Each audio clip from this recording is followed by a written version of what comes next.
अपने बारे में सोच रहा था, पूरे विश्व के बारे में नहीं सोच रहा था कि ये आतताई अगर जीवित रहे तो पूरे पृथ्वी का संतुलन बिगड़ जाएगा। इन राक्षसी शक्तियों को जो दुर्योधन के रूप में आ बैठी हैं उनका विनाश करना आवश्यक है, क्योंकि वे किसी भी प्रकार से समझ नहीं रहे थे। कृष्ण ने अंतिम प्रयास करके भी देख लिया था।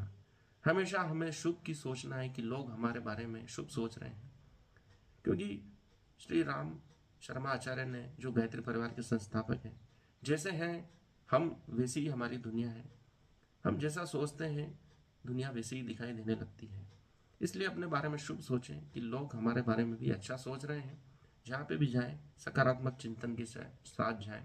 कृष्ण यही करते थे, वे जहाँ पर भी गए अपनी सकारात्मक छवि लेकर ही गए। उन्होंने कभी नहीं सोचा था कि लोग मेरे बारे में क्या सोचेंगे।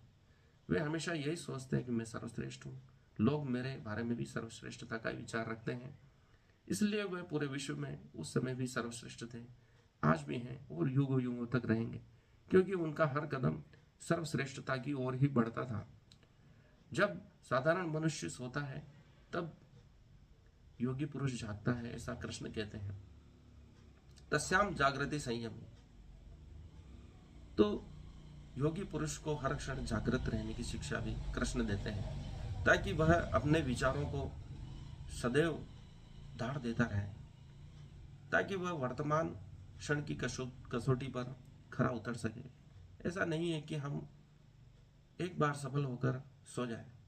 सफलता एक लगातार चलने वाली प्रोसेस है, एक प्रक्रिया है, प्रणाली है, व्यवस्था है, जिसको लगातार बनाए रखना है।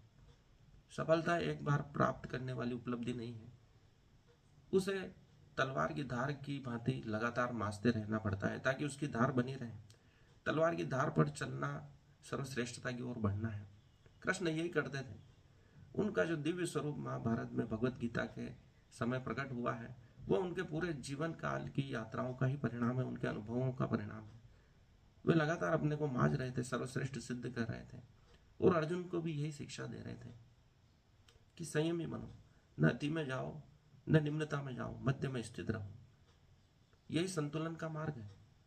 जीवन तर्क से चलता है, जो भी आपके साथ हो रहा है उसको तर्क की कसौटी पर कसो, और मेरे साथ ऐसा क्यों हो रहा है, तो आप पाओगे कि मेरे साथ ऐसा होना आवश्यक था, क्योंकि ये हमारे चरित्र के विकास के लिए आवश्यक है। जो अच्छी घटनाएं घट रही है, बुरी घटनाएं घट रही है, हम सोचते हैं अच्छी घटनाएं घट रही है तो ये तो मेरे साथ होना ही था, लेकिन बुरी घटनाएं घटती हैं तो हम सोचते हैं कि ये मेरे साथ क्यों हो रहा है। यदि अच्छी चीज़ों के लिए हम तैयार हैं तो बुरी के लिए भी हमें तैयार रहना पड़ेगा, क्योंकि ये संसार हमेशा